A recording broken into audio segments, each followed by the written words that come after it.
It's 5:05. Good Thursday morning to you, and welcome into the Carolina Journal News Hour. News Talk 1110 99.3 WBT. I'm Nick Craig. Well, the longest federal government shutdown in U.S. history ended late Wednesday night after the House passed a clean continuing resolution in a 222 to 209 vote, and President Donald Trump signed off on the measure. He did that in the Oval Office shortly after 10 p.m. last night. This is what the president had to say. For the past 43 days, Democrats in Congress shut down the government of the United States in an attempt to extort American taxpayers for hundreds of billions of dollars for illegal aliens and people that came into our country illegally from gangs, from prisons, from mental institutions. They wanted to pay them $1.5 trillion, which would have really hurt our healthcare businesses and our recipients at levels never seen before. Today, we're sending a clear message that we will never give in to extortion, because that's what it was. They tried to extort, the Democrats tried to extort our country. In just a moment, I'll sign a bill exactly like we asked Democrats to send us all along, many days ago. This cost the country $1.5 trillion, this little excursion that they took us on.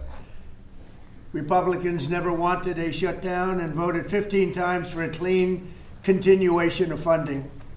There's never been a time when one or the other party ever didn't sign a continuation. It's just a continuation, not a big deal. It's a continuation, and we'll talk later.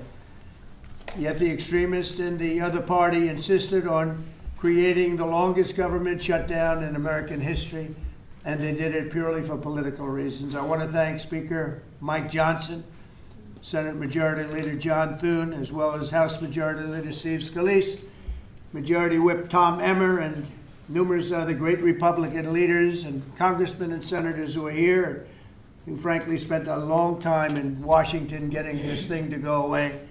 I also want to thank the broad coalition of Americans that stood with us in this fight to reopen government, including the Teamsters, the American Federation of Government Employees, the Fraternal Order of Police, AMVETS, the National Small Business Association, the American Farm Bureau, the American Trucking Association. These are all incredible patriots.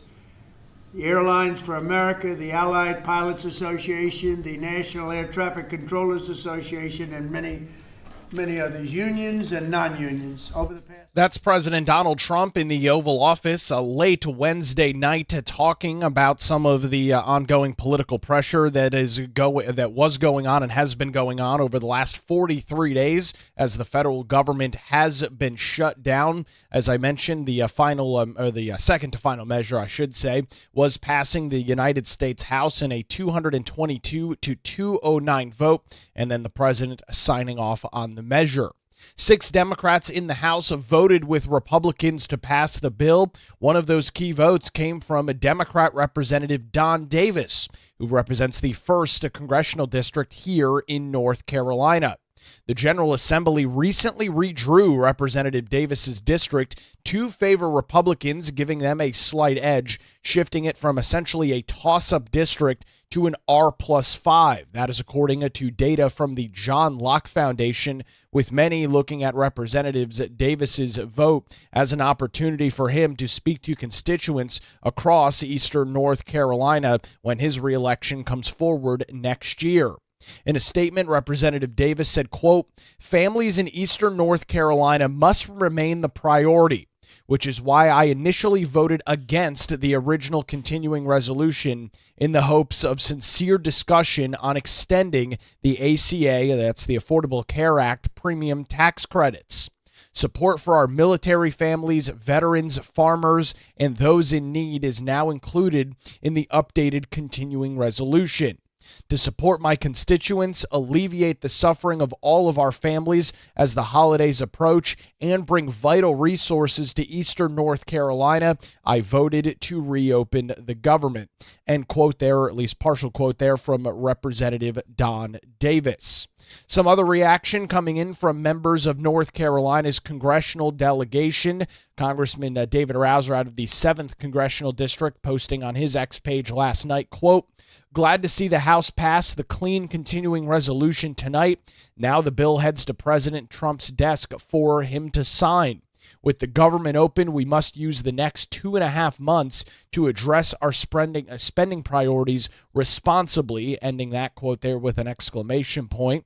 Congressman Tim Moore, who represents North Carolina's 14th Congressional District, said, quote, "Senate Democrats spent 43 days holding the government hostage to extract political concessions, and they walked away with nothing to show for it. I voted to avoid this shutdown in September, and I'm proud not only to help reopen the government, but deliver more than $5.4 million in direct investments for Burke and Cleveland counties. These significant investments in our community will go to strengthen access to quality health care, expand educational resources, and support essential public services." Ending the quote there from Congressman Tim Moore. Now, the impacts on the government shutdown, which in the first few weeks were relatively minimal for most folks, unless you, of course, were a federal government employee, that has been changing over the last couple of weeks. SNAP benefits cutting off back on October the 1st for many individuals. More than 20,000 flights just over the last couple of days delayed or canceled due to a 10% reduction in the travel at 40 major airports across the United States. One of those 40 airports was Charlotte Douglas International, causing some big-time travel headaches for individuals, even if you weren't flying in or out of one of those major impacted airports, RDU, Wilmington, Asheville, because so many flights connect through major hubs across the country. Some big-time issues there. The FAA will now get all of their flight controllers back their back pay. Hopefully many of them will show up to work today or tomorrow, and some of those flight restrictions will be released so that air travel can get back on track as we head into the Thanksgiving holiday. Congressman Greg Murphy, the Republican out of Congressional District 3, said, quote, "No one should ever hold the federal government and the American people hostage over partisan demands. Too many individuals and families suffered during this period of selfish behavior. Federal employees were without timely paychecks. Pay for our military service members was uncertain. Flights were canceled and delayed. SNAP payments were impacted, and many other benefits were put in limbo. This was all done to protect Senator Chuck Schumer's political career and push egregious demands of the progressive left. They failed. At last, we can put this nightmare behind us, and I look forward to getting back to the people's business." Some reaction also coming in from Congressman Addison McDowell. He is the Republican in the 6th Congressional District, saying, quote, "Americans have felt the pain caused by Democrats in D.C. for long enough. Today, I voted to reopen the government by supporting for a second time a funding bill that will ensure our skies get back to normal operations. Families do not go hungry, and thousands of government employees are paid and back to work. The House first passed a clean government funding bill at the end of September, and Senate Democrats voted to keep the government shut 14 times, spanning over 40 days, deciding to use the hardship of the American people as leverage in their political theater rather than govern responsibly for the betterment of the country." End quote there from Congressman Addison McDowell. The bill pushes the ongoing federal funding battle to January the 30th, the continuing resolution that was passed by the Senate on Monday, then passed by the House, signed by President Donald Trump Wednesday night. That current clean continuing resolution does keep the government funded until January the 30th. However, House GOP leaders say that they expect to finalize a long-term agreement for the fiscal year 2026 over the next 2.5 months. Obviously, there will be a lot of pauses and breaks in Washington, D.C. as we roll into the Thanksgiving and Christmas holidays. So while 2.5 months sounds like it is a pretty decent amount of time with a lot of traveling and some other holidays coming up, that could very much put the federal government in a similar position that we just watched over the last 43 days unfolding as we head into late January. We will continue our coverage of the federal government shutdown. One piece of information to pass along to you this morning, at least on the travel standpoint, even with the federal government officially reopening this morning or late last night after the president signed off on the continuing resolution, the FAA has announced that the 10% reduction that was taking place at 40 major airports will be in the immediate term reduced to a 6% reduction. Obviously, the goal there would be to get all flights back operational and in the air. That 6% reduction, according to the FAA, will begin today. It's not immediately clear how long that will be in place. We'll keep an eye on the details right here on the Carolina Journal News Hour. It's now 5:16, News Talk 1110, 99.3 WBT. We'll head on over to the traffic center on your Thursday morning commute. We'll get an update with Boomer Von Cannon. Thank you.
It's 521. Welcome back to the Carolina Journal News Hour. News Talk 1110, 99.3 WBT. I'm Nick Craig. Good morning to you. A major business story in North Carolina this week as the very large and prominent car manufacturer Toyota held a ceremony to mark the opening and start of production at its first North American electric battery manufacturing plant. That is in Randolph County, North Carolina. To walk us through this and all of the individuals in attendance, a laundry list of very prominent people. Teresa Opeka, CarolinaJournal.com, joins us on the News Hour. Teresa, looking at your attendance list here at this event, I mean, you had everybody, senators, the transportation secretary, the governor. What's going on over in Randolph County? Sure, Nick. Thanks for having me this morning. So yeah, lots of people on the roster. Yesterday, we mentioned about the North Carolina being host to Toyota's first North American electric battery manufacturing plant, right? And they're in Liberty in Randolph County. And we had everybody from, U.S. Transportation Secretary Sean Duffy, Senator Ted Budd, Governor Josh Stein. We had the Japanese ambassador. We had state senators, state representatives, county officials, town officials, and also, of course, officials from Toyota were all on hand to mark the occasion. Pretty big deal. Unfortunately, U.S. Rep. Richard Hudson was not able to make it because he was busy in D.C., with everything going on with the federal government shutdown, and hopefully all that's behind us until January. So yeah, it was a pretty big deal. And that the company first announced this back in 2021, that they plan to open that planned mega site. It spans about a little over 1,800 acres. And it's Toyota's largest investment in the U.S. at nearly $14 billion. So pretty big deal. Well, Teresa, not only is this a pretty big deal, but you have unfortunately been the bearer of bad news over the last couple of months of a lot of these projects in this similar time frame, 2019, 2020, 2021, these announced projects.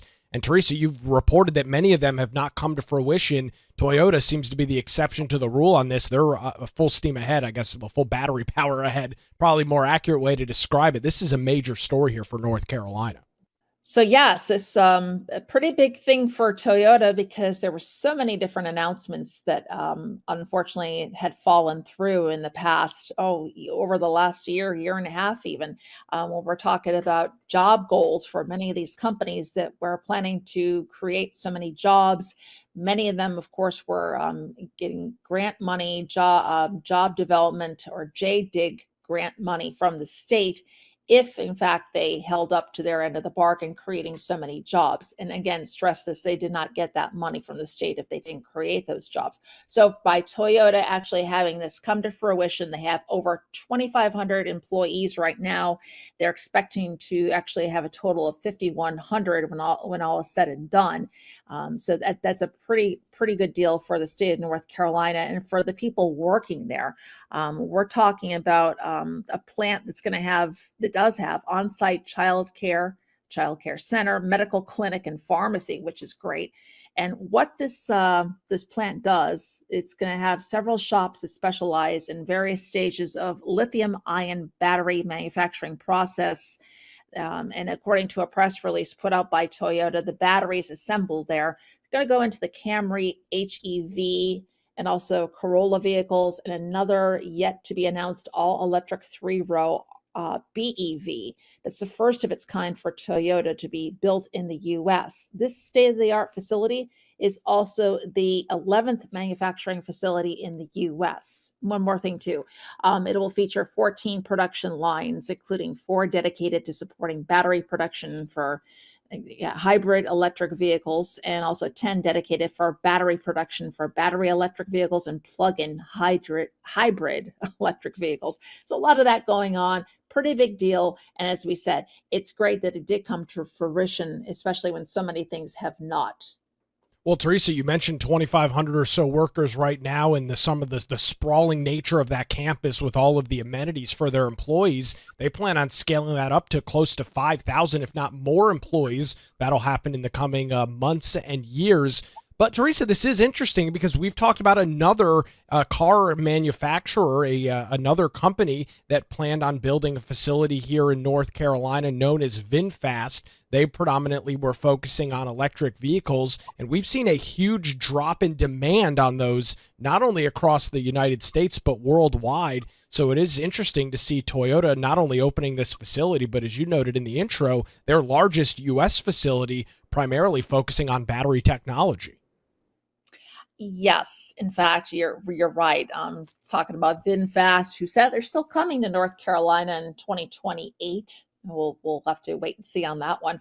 But yeah, demand for EVs has fallen. I know that the tax credit has gone away for them as well. And also, but one thing to be noted, it's going to be building for electric vehicles, but also hybrids. And that's what US DOT Secretary Sean Duffy emphasized too, that, Toyota listened to what consumers really wanted. He said they didn't cave to political pressure. Consumers wanted basically hybrids. Maybe they want some gas power, but hybrids. So basically electric with a backup of a combustion engine.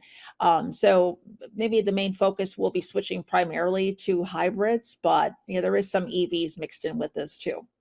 Yeah, and the hybrids is kind of interesting when you look at the kind of the technology around the car market. Toyota was one of the first with the Prius to introduce some of this hybrid technology.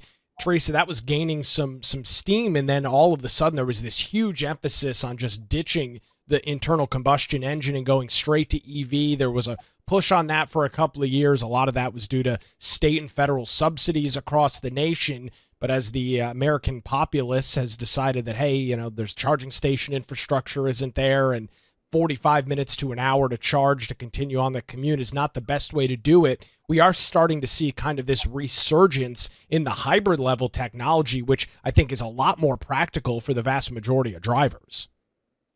Yes, it definitely is. And especially when you're talking people in rural areas. I mean, you're not going to get much of a charge. The charge isn't going to last for those who have to travel a great ways. So yeah, that is very concerning for people like that. And, that's why they mainly stick to gas engines or a hybrid. Hybrid's the best of both worlds, right? So you get a little bit of the electric and you also have gas. So yeah, it just makes sense to focus mainly on hybrids at this point, or if you still want that combustion engine itself, then drive that's just something that's gasoline powered. Teresa, you have got some quotes from Secretary Duffy, from Senator Ted Budd, and even some videos embedded in our story this morning. Where can folks go and get those details? Sure, they can head on over to carolinajournal.com. We appreciate the information this morning. Teresa Opeka from carolinajournal.com joins us on the Carolina Journal News Hour.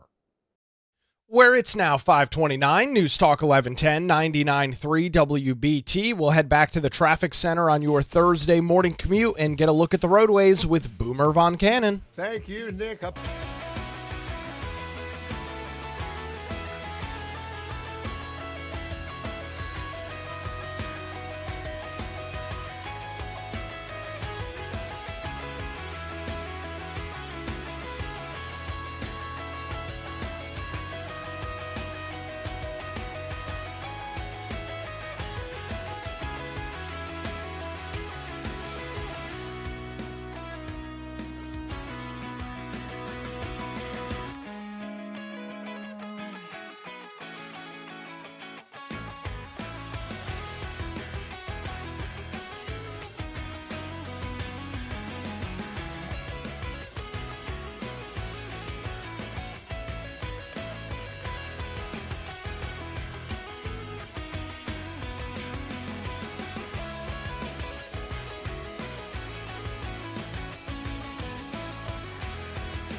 It's 5:36. Welcome back to the Carolina Journal News Hour. News Talk 1110, 99.3 WBT. Just a heads up coming up. We're going to have a special program coming up for you tomorrow morning as we will have our latest October Carolina Journal poll. We are going to be asking voters and have asked voters about a variety of issues, including, of course, the approval rating of President Donald Trump and Republicans, looking ahead to the very important United States Senate race that will be heading to North Carolina very quickly, that primary taking place in March of next year before the general election in November, plus a variety of other issues and topics. So hopefully you can join us coming up tomorrow morning right here on the Carolina Journal News Hour. If you can't join us live, don't forget that you can check out the show on demand in your favorite podcast app. Just search for the Carolina Journal News Hour. Tap the subscribe or follow button and you'll get a new program delivered each and every weekday morning. You can also watch live and demand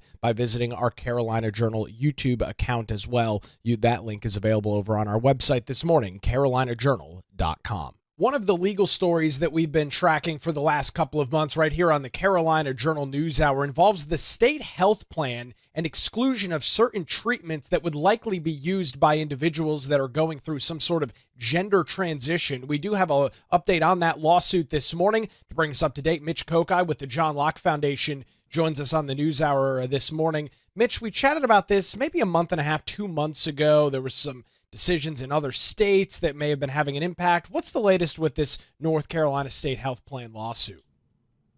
Well, the latest is that all parties in the suit basically want to put the case on hold. And the reason for that is that the Fourth U.S. Circuit Court of Appeals, and the Fourth Circuit is the one that North Carolina cases go to. So the Fourth Circuit is hearing an almost identical case out of West Virginia. And the arguments in that case are going to be taking place in early December. And then at some point afterward, the Fourth Circuit will come up with a ruling. And basically, all of the parties in this case, on one side, the state health plan, which has an exclusion that blocks coverage for these, what the proponents call gender-affirming care. But if you don't like to use that language, you could say the medical treatments that are usually requested by transgender patients. So there's the state health plan on one side. And then on the other side are the patients and their lawyers who would like the state health plan to cover these treatments. Back in 2022, a district judge put an injunction in place that blocked the state health plan from excluding the treatments, meaning that the state health plan would have to cover the treatments. And the Fourth Circuit upheld that ruling. But afterward, the U.S. Supreme Court came out with a ruling in a case out of Tennessee called Skirmetti, that said that Tennessee's law that banned the gender treatments for teens was constitutional. And so after that ruling, the Supreme Court went back to this North Carolina case and said, Fourth Circuit, you need to reconsider this case in light of what we said in Skirmetti.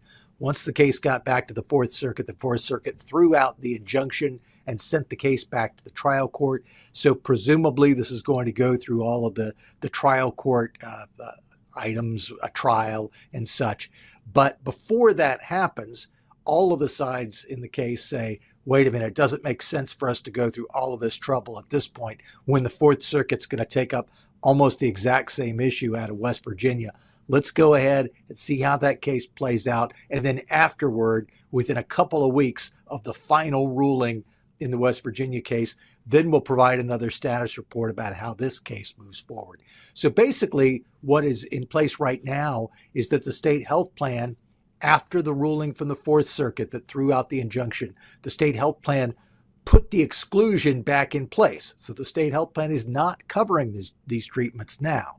And that's the status quo. That will remain until a court decides something one way or the other about this. But that's not going to happen for a while because all of the parties in the case have agreed, let's put this on hold until the Fourth Circuit decides something in this West Virginia case, which is called Anderson v. Crouch. Mitch, this might sound like a stupid question, but when you've got both sides saying, hey, let's kind of tap the brakes on this thing, we've got a similar case that is also under the Fourth Circuit's jurisdiction taking place, is that something that the court almost all of the time says, okay, we agree with, or is there a possibility that the court says, no, we're going to move forward with this anyway? Well, it's possible that the court would decide to move forward with it, but unlikely because with all sides agreeing and saying that the case that's in front of the Fourth Circuit from West Virginia deals with almost the exact same issues. If the court looked at it and said, "Yeah, that's slightly different. You're dealing with some different issues here. We should probably go ahead with your case now," that could happen. But but generally, if all sides agree that this West Virginia case will almost certainly decide what is at issue in the North Carolina case, it makes a lot of sense for judicial economy and efficiency just to allow the West Virginia case to play out. Another factor that's important here is that we don't really know at this point who the judge is. The judge who issued the injunction back in 2022, District Judge Loretta Biggs, is no longer assigned to this case. At some point in this past year, there was a court order that said she's no longer assigned to the case. And if you look at all of the information that's online from the U.S. court system, the case is unassigned. And so we don't even know which judge is going to be overseeing this. So my guess is it's very likely that the court system just says, okay, we'll keep this on hold. We don't have to worry about it, at least for a while. And then once the Fourth Circuit comes up with a ruling in the West Virginia case, the Anderson case, then you can go back and see what needs to be done in terms of this North Carolina case. It could be that the whatever judge is assigned to this says, well, based on what the Fourth Circuit said in Anderson, this is how we have to rule in this case. And probably all sides will agree, and whoever is on the losing side will sort of jump on to whatever appeal comes from the Fourth Circuit to try to get something to the Supreme Court. Well, that's what I was going to ask you. You talk about this court date coming up in December in another state, but still under the Fourth Circuit's jurisdiction. Mitch, it's probably hard to argue that regardless of who wins or loses that case, somebody will be appealing that from the Fourth Circuit, likely to the nation's highest court. So it could be months, if not years, for that West Virginia case to be dealt with. In the meantime, everything might just kind of be standing by here in the state of North Carolina.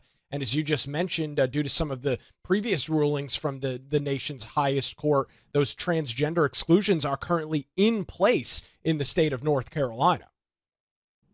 They are, and that's one of the reasons why it's sort of interesting that the plaintiffs in this case would be willing to go along with setting everything to the side and getting a stay, because at this point we are a pre-injunction status quo where the exclusion was in place and it was being challenged. So right now we have the exclusions back in place. The plaintiffs want to get rid of the exclusions, but they don't have the injunction. So there's nothing that helps them in this case, and nothing can help them in this case unless they get a favorable ruling from the Fourth Circuit. But I do think it's to their credit that the plaintiffs did not try to go back and say, well, that Scarametti case from the U.S. Supreme Court, it did not do anything that changes our injunction. You should restore that injunction and then wait to see what the Fourth Circuit would do and perhaps have that injunction lifted a second time. They basically said, look, the West Virginia case is arguing the same issues that we're arguing. We should just set this aside for now, see what the Fourth Circuit says in that case, and then go back and see how it affects the North Carolina case. It's entirely possible that both sides in this case look at the West Virginia case, look at what happened in the U.S. Supreme Court in Scarametti and think they're likely to win. And so they won't have to do as much in the North Carolina case if they can go ahead and bank on the Fourth Circuit ruling in their favor. And of course, we will keep an eye on that case in West Virginia as we head into the month of December and some of those ramifications possible here in North Carolina. We appreciate the update and analysis this morning. Mitch Kokai from the John Locke Foundation joins us on the Carolina Journal News Hour. Where it's now 546, News Talk 1110, 99.3 WBT. We'll head back to the traffic center on your Thursday morning commute and get a look at the roadways with Boomer Von Cannon. Thank you, Nick. And we have a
Nothing says joy like a kid getting a brand new bicycle for Christmas, and that means it's time for Hancock's Bikes for Kids. We're asking you to consider bringing a new bike to WBT on Friday, December the 5th from 5 to 9 p.m. The entire team will be there to thank you for your generous donation as the 32nd annual WBT Hancock's Bikes for Kids event takes place, benefiting Kids First of the Carolinas. It is also presented by Garage Door Doctor. Put it on your calendar, Friday, December 5th, 5 to 9 p.m. Visit WBT.com this morning for additional event details. It's now 5:52 on the Carolina Journal News Hour, News Talk 1110, 99.3 WBT.